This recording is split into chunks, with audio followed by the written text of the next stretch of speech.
So we have to prove that the value of this determinant is real. So we can clearly see that the determinant has complex terms. So the whole thing, after calculating the value, it can become some complex value. So how do we prove that a given complex number is real?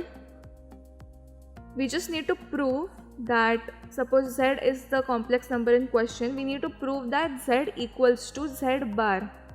So basically what we are doing is a plus ib, the conjugate of that is a minus ib.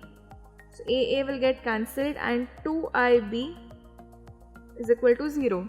So I obviously is not equal to 0.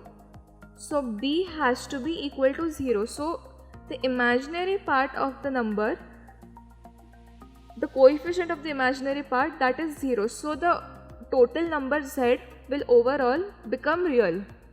So we will just use the same principle in this case as well. Suppose this is z. Then how do you calculate z bar? We just convert all the complex numbers inside them, inside the determinant, to its conjugates. So this will be minus 7. This is 5 minus 3i. This is 2 by 3 minus plus 4i. This is 5 plus 3i. 8. 4 minus 5i. 2 by 3 minus 4i. 4 plus 5i and 9. So now compare z and z bar. So you will notice that the only difference is that the rows and columns of z and z bar are interchanged.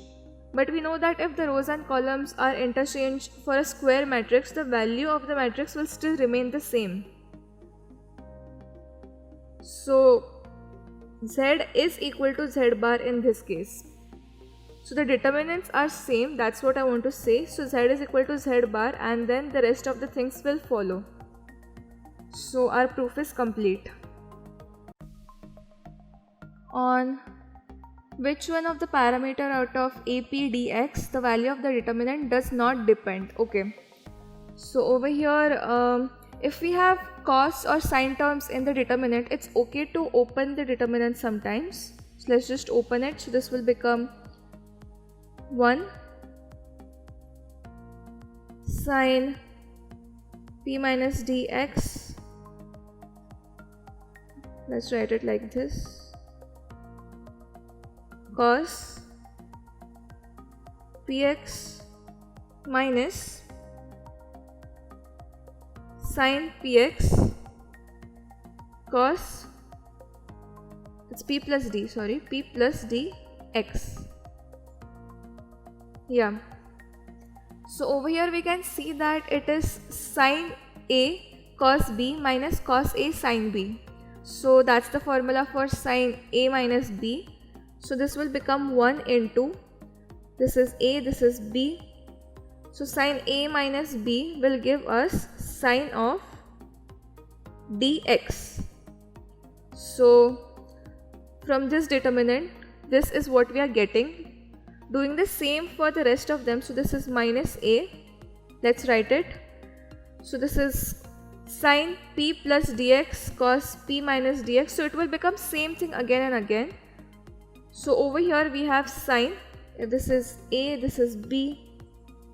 Then a minus b will become 2 dx. Px will get cancelled. Now for the third term we have plus a square. And doing the same thing. So if this is a, that will be b.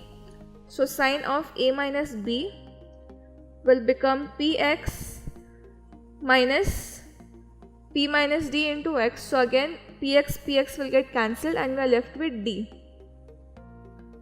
So now observe these three terms.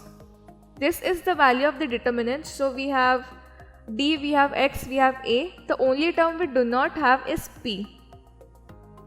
So that means that the value does not depend on p and p is our answer.